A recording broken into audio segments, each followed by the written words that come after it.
Hello, this is Mark Grier, and for the next hour, you'll be listening to the February 26th issue of the New York Times on the Niagara Frontier radio reading service. Okay, first article for today. For Trump, military strike in Iran could serve symbolic purpose. Some officials in the Trump administration hope an attack would force Iran to give up its nuclear enrichment program. Others have doubts. The targeted strikes on Iran being considered by the Trump administration would probably be aimed at nuclear and missile sites in the country, but the president has yet to specify to either the American people or the troops who would carry out his orders exactly what he wants this military engagement to accomplish. In his State of the Union speech on Tuesday, President Trump appeared to suggest a goal: that Iran needs to say the secret words that it will never have a nuclear program. But Iran has already essentially made that promise, even if it has enriched enough uranium to make intelligence officials scoff. U.S. officials say they doubt that Iran is ready to make a deal, but that the strategy behind targeted strikes would be to force its leaders to make concessions. More immediately, the objective would be to damage Iran's nuclear and missile facilities. Mr. Trump declared that Iran's three most important nuclear sites were obliterated in the U.S. strike last year. They were not obliterated, but they are not operational either, according to officials who have reviewed the intelligence. For Israel, the most critical immediate threat is Iran's missiles. Destroying them would limit the country's ability to retaliate against Israel and military bases in the region that house U.S. troops. American military officials say that while their bombers and Tomahawks can significantly damage Iran's missiles, it could manufacture more. And Iran has spread out some of its launch sites, making an attack more difficult. But any damage from a U.S. strike would more likely serve two symbolic purposes. Several administration officials said it would allow Mr. Trump to claim a military victory against an old foe. But top officials also hope it would drive Iran to give up its nuclear enrichment program, although some current and former officials doubt whether it would accomplish that. General Dan Kane, the chairman of the Joint Chiefs of Staff, has said in the Situation Room meetings that while the U.S. forces amassed in the Middle East could carry out small and medium tasks, there would be a potentially high risk of American casualties and a negative effect on American weapons stockpiles. When we initiate contact, we would expect Iran to launch 100 missiles at U.S. bases because that was what they did to Israel in June, said Major General Paul Eaton, a retired Army veteran of the war in Iraq.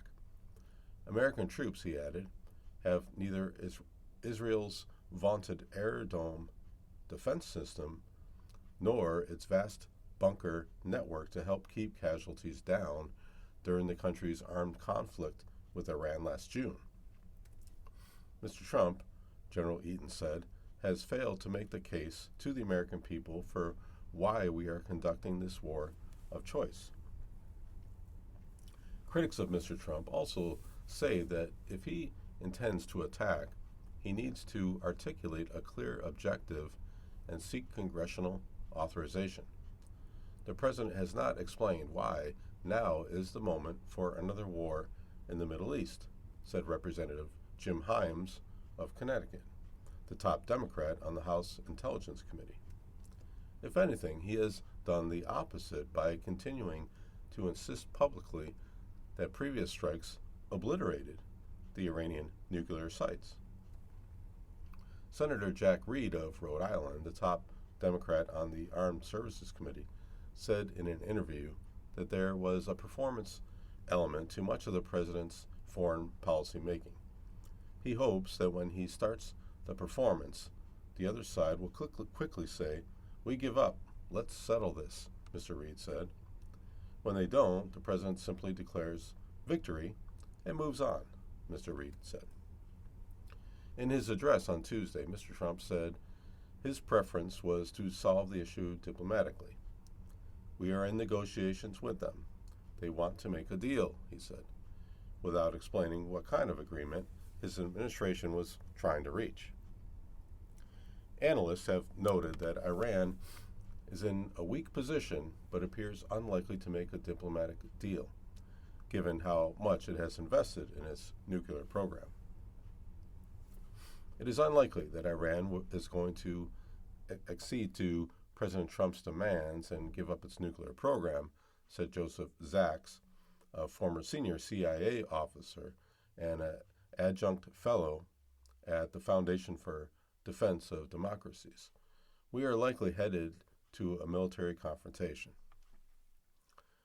Should discussions in Geneva on Thursday fail to result in any consequential progress, Mr. Sachs said that there was a possibility of an initial limited strike to demonstrate to Iranian government America's seriousness of purpose in order to propel the regime to understand the gravity of its intransigence and return to the negotiating table.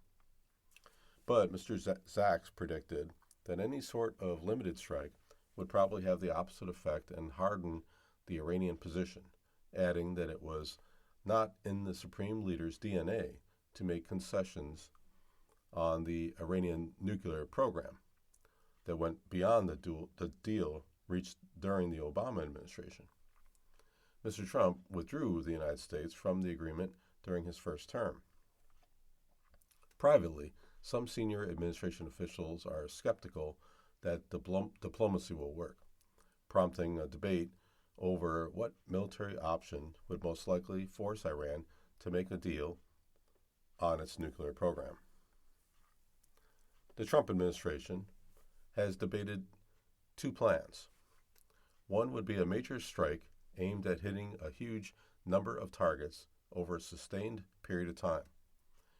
Critically, it would also try to decapitate the government by forcing the supreme leader from power.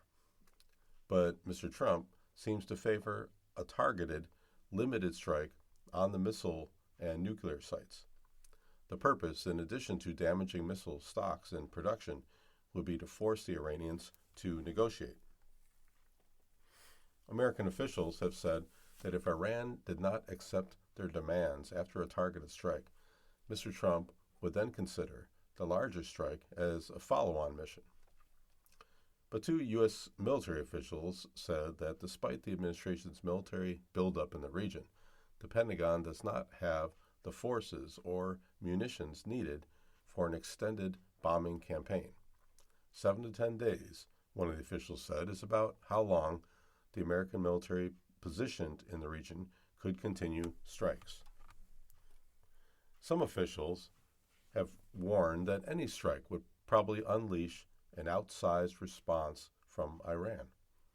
A series of intelligence reports in recent weeks raised the possibility that Iran could order its proxies to attack U.S. targets in the United States, or Israel strike Iran.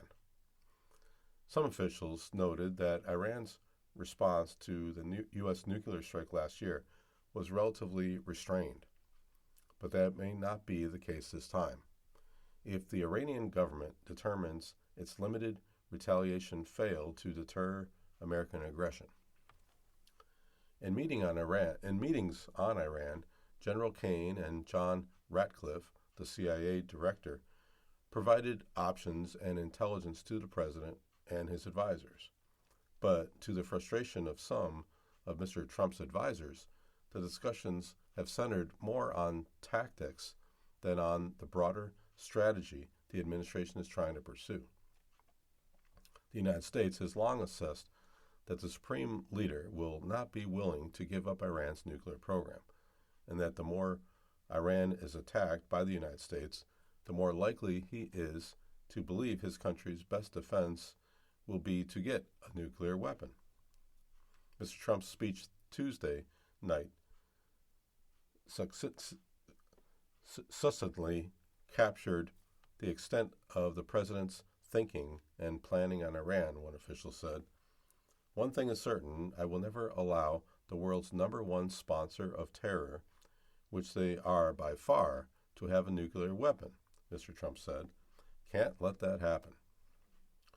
That, the official said, is the president's military aim in Iran.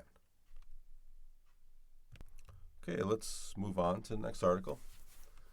Patel ousts FBI personnel tied to inquiry into Trump's retained classified records. The firing are part of a rolling barrage of retribution aimed at those who worked on the two federal prosecutions of President Trump. About 10 FBI employees, some veteran agents, were dismissed this week for their work on the investigation into President Trump's retention of classified documents at Mar-a-Lago, his residence in Florida, according to 5 people with knowledge of the move. The firings are part of a rolling barrage of retribution aimed at those who worked on the two federal prosecutions of Mr. Trump after his first term in office. They came hours after Kash Patel, the FBI director, told Reuters that as part of the documents inquiry, the Bureau had subpoenaed phone metadata for himself and Susie Wiles, currently the White House Chief of Staff. They are not expected to be the last, those people said. Requests for phone records are common in complex criminal investigations to establish timelines and provide proof of communication. It remains unclear if the FBI's Trump-appointed leaders have accused employees of wrongdoing.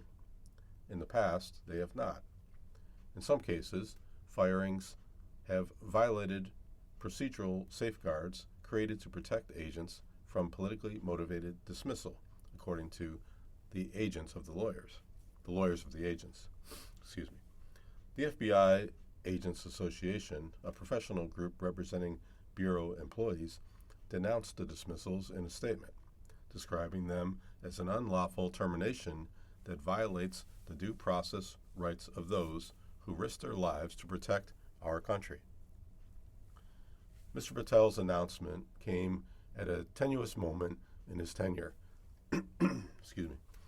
After a week of unflattering headlines about his taxpayer-funded travel, which most recently included an appearance at the Olympics in Milan, where he celebrated the U.S. hockey team's gold medal victory in the locker room.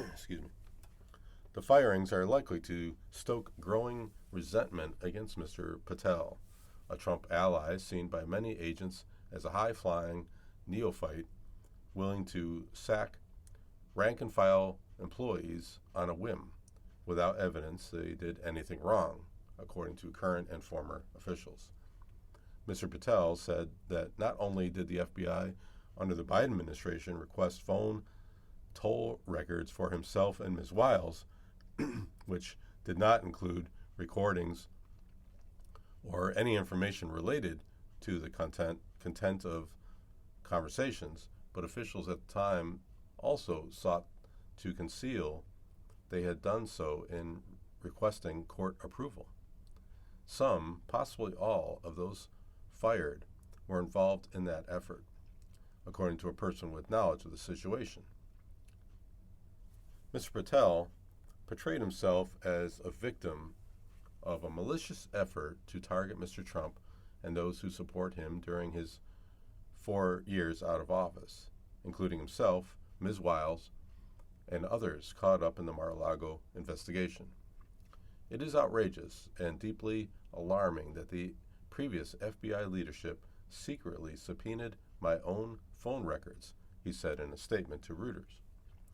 He accused the Bureau of using flimsy pretext to hide its request for the records and evade all oversight. It has been known for years that Mr. Patel, who closely scrutinized, or was closely scrutinized by investigators under the special counsel Jack Smith and was compelled to testify in front of a grand jury. The fact that investigators obtained some of Ms.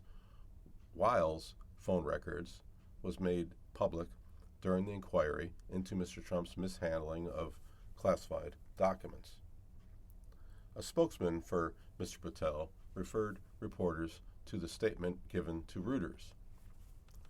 Mr. Patel came under scrutiny after it emerged that he had come to Mr. Trump's aid after the FBI searched Mr. Trump's residence in August of 2022. He claimed Mr. Trump had already declassified all the documents at issue, rendering prosecution invalid, a questionable legal theory prosecutors wanted to test in court. The subpoena for Ms. Wiles' records was largely restricted to her communications with lawyers working for Trump or witnesses in the Trump case. Prosecutors were interested in determining whether the benefit of legal counsel paid by Trump-related fundraising entities was being used as an inducement to persuade witnesses not to cooperate in the investigations. Okay, moving on. Next article. PreCheck is back, but global entry is paused. What's going on? Blaming a partial government shutdown, officials suspended the expedited arrival program this week, but some travelers are seeing inconsistencies at airports. The nearly 2-week-old shutdown of Department of Homeland Security funding is hitting one group of travelers particularly hard. Members of Global Entry, a program that expedites arrival into the United States. On Sunday, citing staffing issues, the department announced it had suspended Global Entry and TSA PreCheck in order to reassign officers who are not being paid during the shutdown. While the department quickly reversed its decision to halt PreCheck, Global Entry remains paused. Travelers have reported varying experiences at customs and immigration checkpoints at airports since the announcement. At San Francisco International Airport, Global Entry kiosks are not working, but Customs and Border Protection, part of DHS, is allowing Global Entry members to use the priority lane, said Doug Yankel, an airport spokesman. CBP is also still processing interviews for conditionally approved Global Entry applicants, he had added. At the airports in the New York metro area, however, Global Entry has been fully shut down, said James Allen, a spokesman for the Port Authority of New York and New Jersey, which runs the airports. Mr. Allen noted that passengers could still use Mobile Passport Control, an app that offers U.S. citizens and many other travelers shorter waits at customs and immigration checkpoints. Global Entry also appears to still be operational at some international airports approved to process travelers in the program, according to Toronto Pearson International Airport. The DHS Trusted Traveler programs, which include Global Entry and PreCheck, are popular, with more than 40 million subscribers as of 2024, according to the TSA. 13% of all arriving air travelers use Global Entry, according to the U.S. Travel Association, a trade group that promotes travel to and within the country. The Global Entry program grants pre-approved, low-risk travelers from the United States and 22 other countries swifter entry into the United States using facial recognition and dedicated lines. At most Global Entry points, a kiosk takes a member's photo, and interaction with an agent takes seconds. The program costs $120 for 5 years. Industry groups criticize the decision to pause Global Entry. There is no fiscal or logical rationale for the decision, U.S. Travel said in a statement. According are adding that the program is funded primarily by the membership fees and that it saved officers more than 300,000 hours last year alone. Global Entry is far more than a convenience. It is on the front line of national security. Its more than 13 million members undergo rigorous background checks, interviews, and vetting, the statement said. Suspending it doesn't just slow lines, it increases costs and strips away a layer of security infrastructure that took years to build. Airlines for America, a trade group representing the nation's largest carriers, said in a statement that there was no need and no data to support the government's action, which it said also threatened the upcoming busy spring break travel period. Several Democratic politicians denouncing the suspension, saying the administration was using the traveling public as a negotiating tool. Instead of punishing travelers, Trump should focus on negotiating urgent ICE reforms. Senator Patty Murray of Washington wrote in a post on X, referring to a dispute over immigration and customs enforcement that is at the center of the partial shutdown. DHS did not respond to questions about why a program funded by member fees was paused, whether global entry lanes were still available at some airports, or when the program might resume. Until funding for the department is restored, CBP officers are currently unpaid but continue to focus on preventing potential security risks from those entering the country, an agency spokesperson said. As the closure continues, travelers report worsening lines at airport immigration checkpoints and say they fear what the situation could look like in the coming days. Ryan Nagel, 37, a frequent business traveler who has had Global Entry membership for more than a decade, was on a flight from Buenos Aires to New York early Sunday when he received a news alert saying the service had been suspended. When he arrived at Kennedy Airport, he walked to the usual Global Entry lane only to find it closed. A customs agent ushered him and other passengers to the all passengers line. It was early and we were the first off the plane, so it only took a few minutes to get through, but there was a lot of confusion, Mr. Nagel had said. It was pure luck that we got through so fast. I doubt it will be that easy next time. You are listening to a reading of articles and features from the New York Times and the Niagara Frontier Radio Reading Service. Okay, next article. Trump administration withholds $259 million in Medicaid funds from Minnesota. Vice President J.D. Vance said that the Trump administration had been forced to turn the screws on Minnesota so the state would respond to allegations of fraud. Trump administration officials announced on Wednesday that the federal government would withhold $259 million in Medicaid funds to Minnesota, the latest effort by the federal government to pull funding from Democratic-led states as President Trump rails against a major welfare fraud scandal there. Federal judges have blocked most of the Trump administration's efforts to claw back funds from states like Minnesota, New York, California, Illinois, and Colorado. The states have decreed the cuts as politically motivated, adding that they would harm hundreds of thousands of people. The Trump administration has pointed to allegations of fraud to justify the cuts. The latest action targeting Medicaid funds will almost certainly be challenged in court.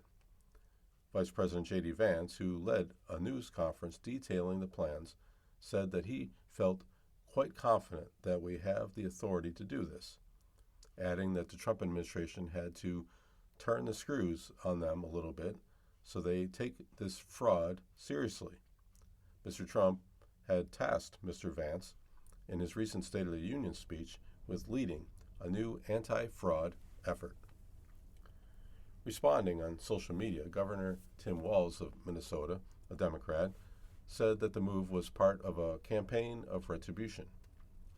This was nothing to do with fraud, Mr. Walz said. The agents Trump allegedly sent to investigate fraud are shooting protesters and arresting children. His DOJ is gutting the U.S. Attorney's Office and crippling their ability to prosecute fraud, and every week Trump pardons another fraudster.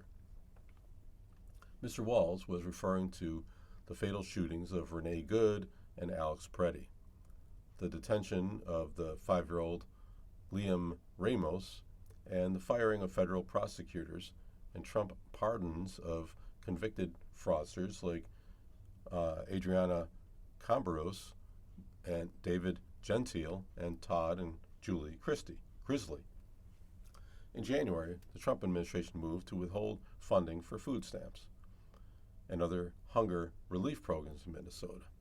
A federal judge blocked that order. The Department of Health and Human Services also tried to freeze $10 billion in funding for child care subsidies, social services, and cash support for low-income families in Minnesota, New York, California, Illinois, and Colorado. A federal judge blocked that order too. Earlier this month, the Trump administration again moved to withhold a smaller pot of health department funds that included grants aimed at curbing HIV and other sexually transmitted infections. A federal judge blocked that move, and his order broadly enjoined the government from terminating public health grants based on undisclosed agency priorities. The cuts to social and health care services came as Mr. Trump has fixated on allegations of fraud in Minnesota, claiming, without evidence, that similar large fraud schemes are playing out elsewhere in Democratic-led states. Mr. Trump has repeatedly claimed that there is so much fraud in the system that his administration would be able to balance the national budget once he eliminated the waste in Democratic-led states, a mathematically impossible feat given the amount of funding involved compared with the size of the deficit. In reality, the annual deficit has risen significantly in the first year of Mr. Trump's second term. The federal government is now expected to run a $23.1 trillion budget shortfall over the next 9 years, according to forecasts by the Congressional Budget Office, a $1.4 trillion increase since Mr. Trump returned to the Oval Office. Okay, next article.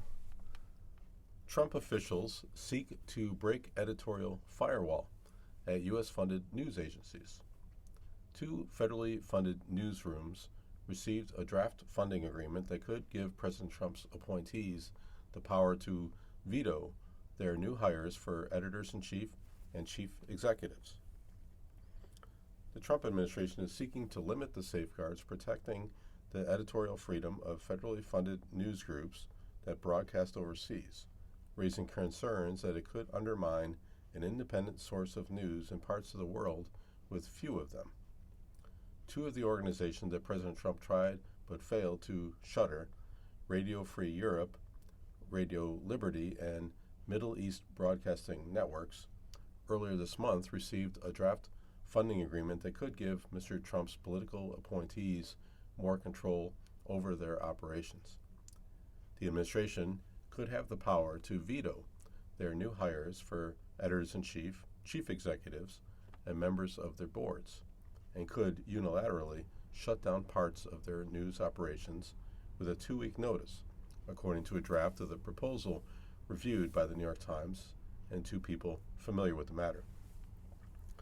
The proposed agreement is the latest attempt by the Trump administration to severely shrink and influence the news content of media groups that receive federal dollars. The administration's push for funding agreements that could give Mr. Trump's deputies broad authority over personnel and programming decisions signals its interest in reshaping the news agencies into networks more friendly to Mr. Trump's agenda, said Kate Wright, a media and communications professor at the University of Edinburgh.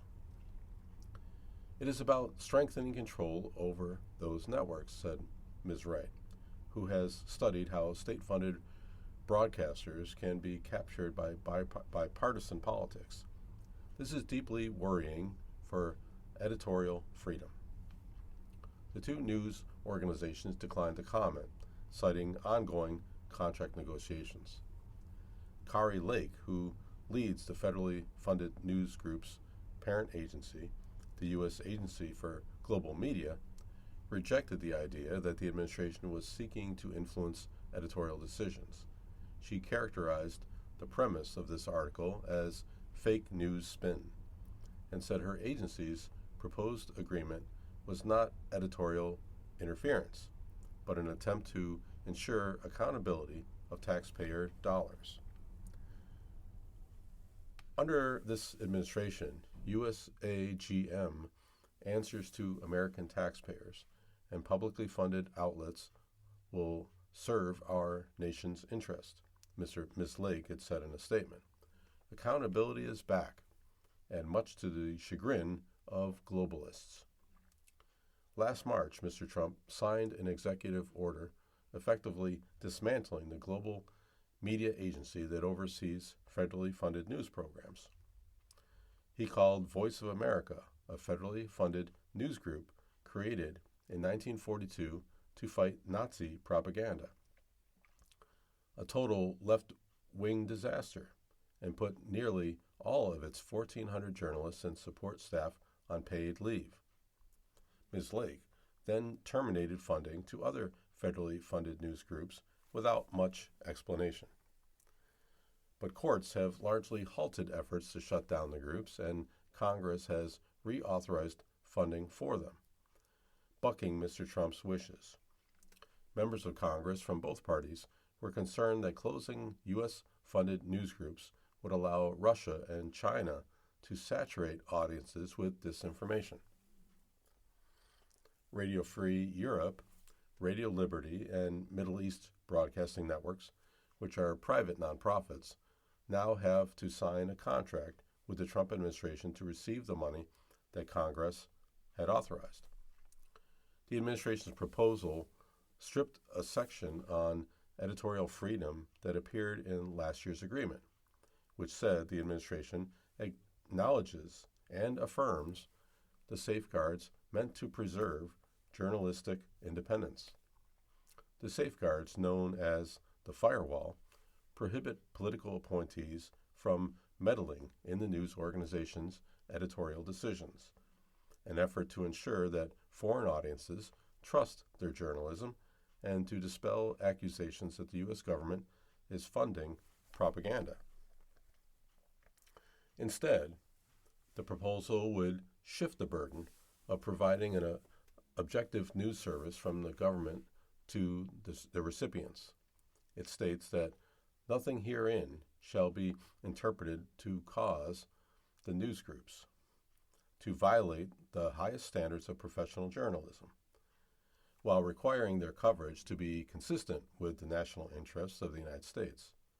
The document says that the administration can terminate funding for noncompliance with any term of the agreement. Jamie Fly, a former chief executive of Radio Free Europe, Radio Liberty, said that politicized content lacking balance would undermine the news group's credibility, hurting their mission to provide news suppressed by authoritarian governments. Propaganda is not effective and ultimately a waste of taxpayer dollars, he said. The administration's attempt to weaken editorial independence at the press organizations comes after Voice of America ran stories that appeared to violate the law that mandates unbiased coverage. Excuse me. In January, Voice of America's Chinese news service published an article that praised Mr. Trump for his deal-making skill and peace through strength diplomacy, citing his dubious claim that he stopped 8 wars. It did not feature voices countering the president. The article also included a heavily edited image of Mr. Trump among what appeared to be clouds and the world map with an American flag in the center. "This is not journalism," said Patsy Wichitawara, a former White House correspondent at Voice of America. "This is being the mouthpiece of an administration." Before the cuts, the federally funded news networks had more than 420 million weekly listeners and garnered widespread recognition, including awards for reporting on China's human rights abuses of Uyghurs, the Russian military death toll from its invasion of Ukraine, and anti-government protests in Iran that began after a young woman was detained for not wearing a hijab and died in police custody. Okay, moving on. Next article. What we know about the gun battle off the coast of Cuba. 4 armed Cubans aboard a Florida-based speedboat died in a gunfight with Cuban border troops on Wednesday, officials said. 4 armed Cubans aboard a Florida-registered speedboat died in a gunfight with Cuban border troops near the island nation's coast on Wednesday, the authorities had said. The gunfight also wounded 6 others on the speedboat after it entered Cuba's territorial waters, Cuban's Interior Minister had said. The 10 men on the speedboat were Cuban citizens living in the United States, according to a Cuban state media report, citing a statement from the Interior Ministry. The report said that preliminary declarations by men detained from the boat indicated that they were intent on an infiltration with terrorist ends. The statement did not specify how the government arrived at that conclusion. Well, here's what to know. What happened?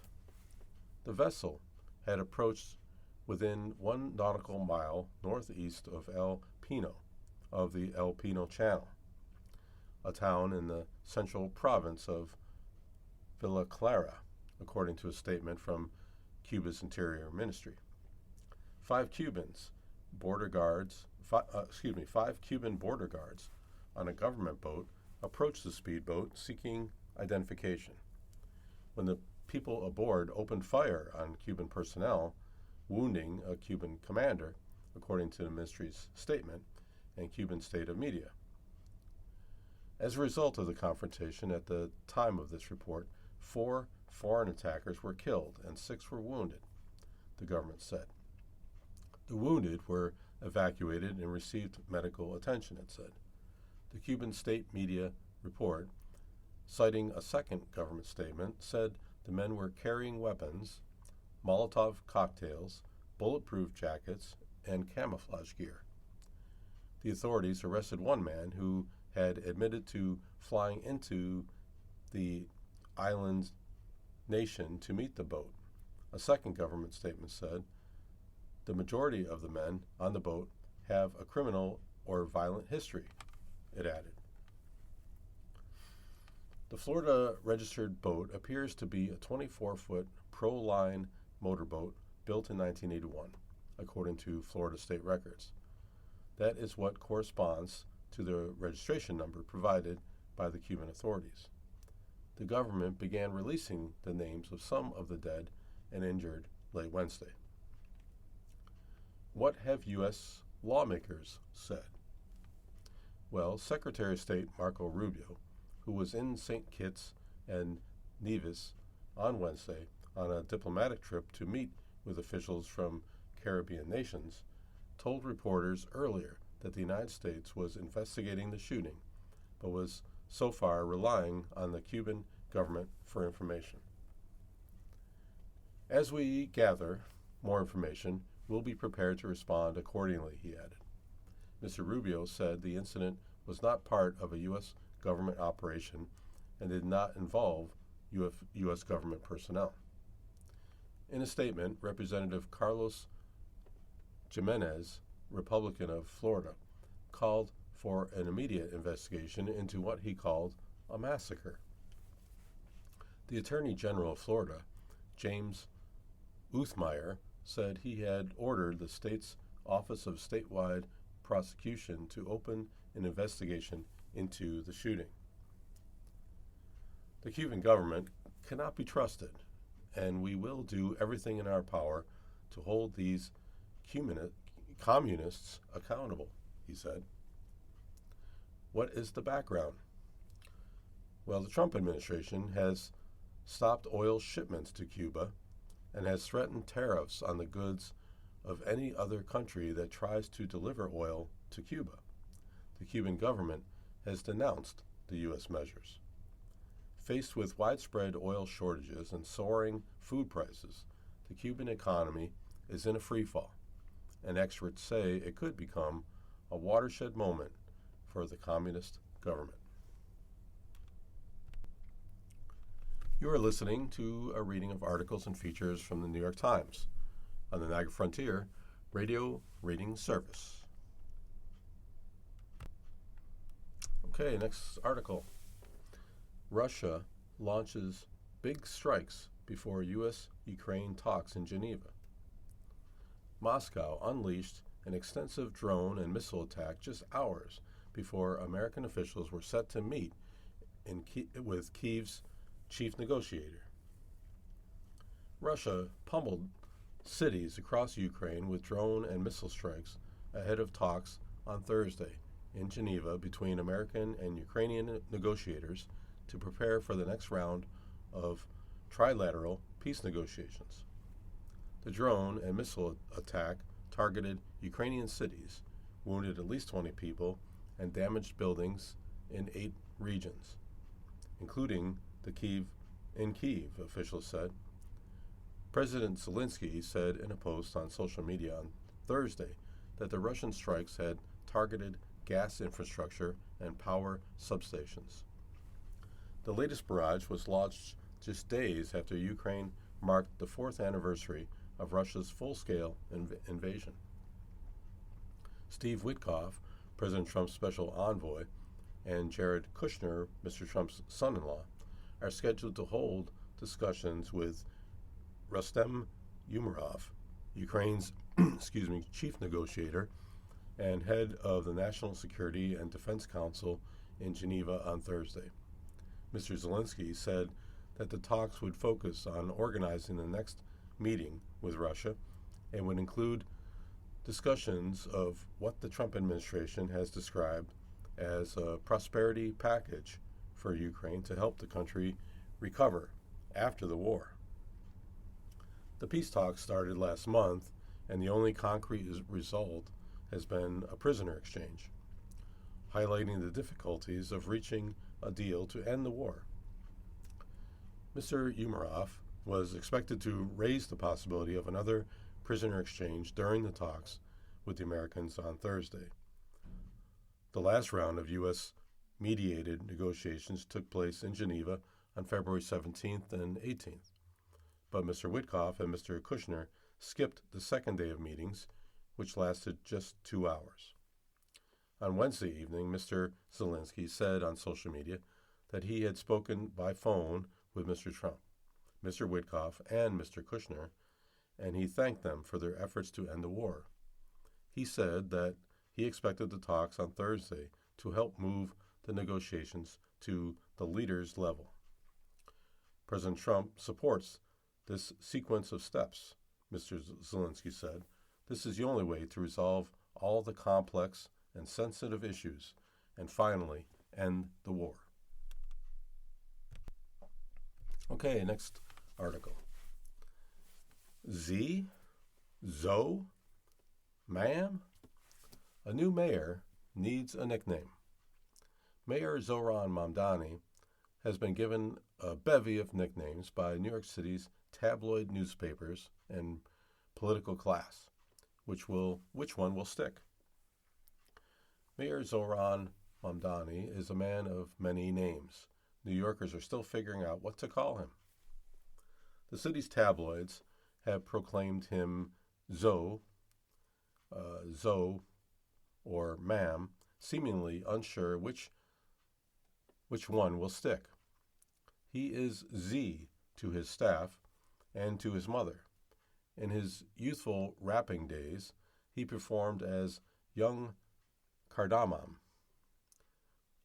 That one hasn't reached City Hall, and recently he has been seen toting a leather folio embossed with an understated ZKM. From the Little Flower, which was Aurelio LaGuardia, to Rudy for Rudy Giuliani, to Bloomy for Michael Bloomberg, and Blaze for Bill de Blasio. Just about every New York City mayor ends up with a nickname, whether he likes it or not. It's not clear which endearment will endure. But as with many things in his job, snowstorms, rats, runaway horse carriages, the mayor can control only so much before the tastemakers at the tabloids swoop in and have their say. The New York Post, whose covers serve as a kind of graphic Greek chorus of city life, has vowed to lead the effort. Say it ain't Zo, the paper declared the morning before Mr. Mamdani's shock victory in last year's Democratic primary, coining a front-page friendly abbreviation. Zo and Ma'am are easy to fit in headlines, but we reserve the right to play with his name every single day, Keith Poole, the Post's editor-in-chief, said by email. He added, "You can be sure that Chairman Zo will have more by the time he's done." Not one to yield to a rival, the New York Daily News has put its own lexical spin on the mayoral moniker. Ahead of Sunday's blizzard, the city's second major storm in a month, the Daily News went with "Here we Zo again," deploying an extra letter in sharp contrast to the Post. We always want to deliver maximum value to our readers, and so including the H seemed like the way to go, said Andrew Julian, the Daily News' executive editor. As far as the alternative Zo, spelled Z-O, goes, perhaps the better question is whether the Post is going to switch to Zo with an H because Zo is better, more specific, and a clear abbreviation of Zoran. Mr. Mamdani's name has played a unique role in his political rise. His mayoral campaign was branded as Zoran for New York City, and his rivals had trouble, consciously or not, pronouncing his name during televised debates. In a moment that launched 1,000 memes, Mr. Mamdani memorably corrected former Governor Andrew Cuomo for repeatedly referring to him as Mr. Mandami. "The name is Mamdani," Mr. Mamdani instructed Mr. Cuomo. "Mamdani. You should learn how to say it." But among intimates like senior aides, former soccer teammates of his mother, the filmmaker Mira Nair, who also calls him Zoru, and nonstop Mamdani, Mr. Mamdani is often referred to simply as Z. It is an expedient diminutive for dashed-off text and emails. During the campaign, reporters became accustomed to hearing from harried aides, "Let me see if I can get you 5 minutes with Z." As it turns out, the letter Z has a rich pedigree at New York City's City Hall. It is, of course, the zigzagging centerpiece of his owner, the immortal New Yorkese nickname for mayors that dates back more than 100 years. The musical His Honor, yes, with an explanation point, a one-man show about Mr. LaGuardia, opened on Broadway in February of 1989 and closed 10 days later.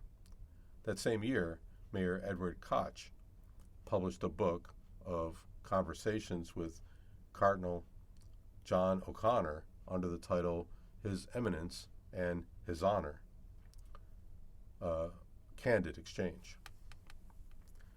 David Dinkins' single term as mayor may have been doomed from the day that the Post screamed on its cover, "Crime-ravaged city cries out for help. Dave, do something." Mr. Giuliani was almost always simply Rudy. Mr. Bloomberg was Bloomy, as in gloomy bloomy, a Post headline trumpeting his pessimistic economic forecast. For a spell, when Mr. Bloomberg tried unsuccessfully to ban the sale of jumbo sodas, he was the nanny-in-chief. Asked at a recent cocktail party about his tabloid nicknames, Mr. Bloomberg smirked, but demurred. Sometimes, he said, New Yorkers just call him Hey You. Mr. de Blasio was treated to a series of creative tabloid insults, typically variations of the your nickname, Blas, per the Daily News, or Blaze in Post parlance. Last year, the Post packed two memorable Z's into a cover about Mr. de Blasio's endorsement of Mr. Mamdani. Putts for nuts. Mr. de Blasio, who stands 6'5" and 7/8 of an inch, was also sometimes jeered as Big Bird, whom the former mayor later appraised as one of the better Sesame Street characters. "I wouldn't say it made my heart sing," he said of the epithet, "but it had something good to do." The ideal mayoral nickname is short and sweet, the better to fit within a printed newspaper's narrow columns. Mr. de Blasio's full 8-letter surname, 9 if you count the space, was a tad ungainly. Eric Adams' pithy name did not lend itself to shortening, so puns like Up and Adams prevailed. The Post, which is owned by the conservative mogul Rupert Murdoch, has seized on Mr. Mamdani's socialist leanings to depict him as an out-of-control leftist. And an early Mamdani cover blared, "Dangerous Mom." The paper has also tested out Scamdani. When Mr. Mamdani won in November, the Post went with "The Red Apple." On your marks, get set, Zoe.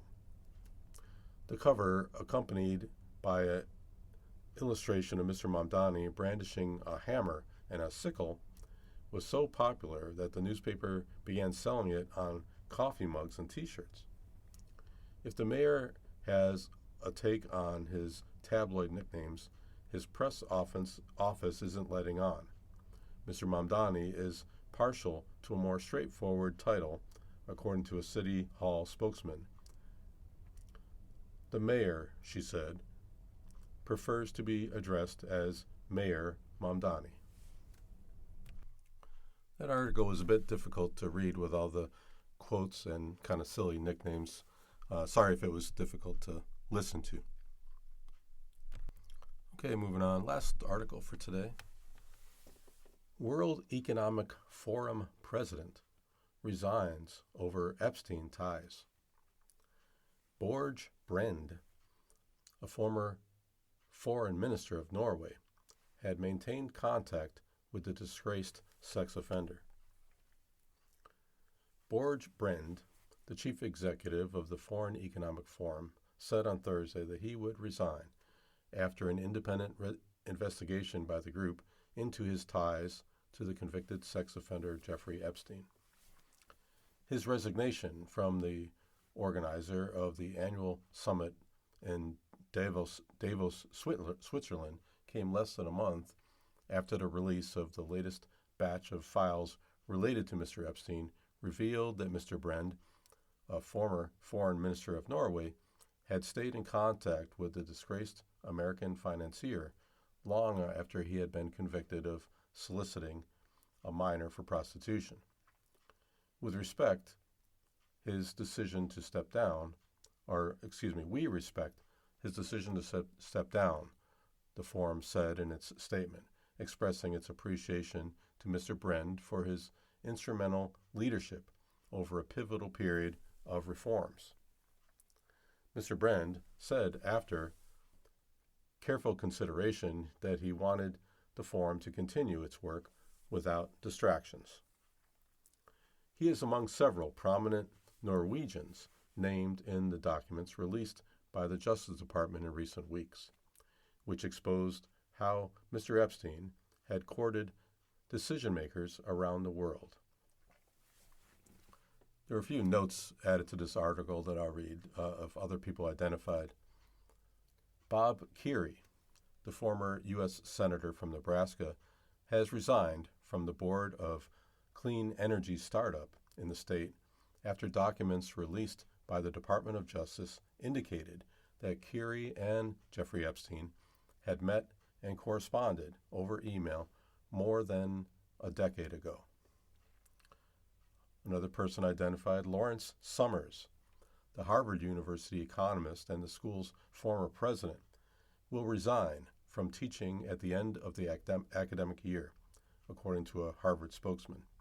The announcement comes after documents released by the Department of Justice showed a close relationship between Summers and Epstein long after Epstein was convicted of prostitution involving a minor.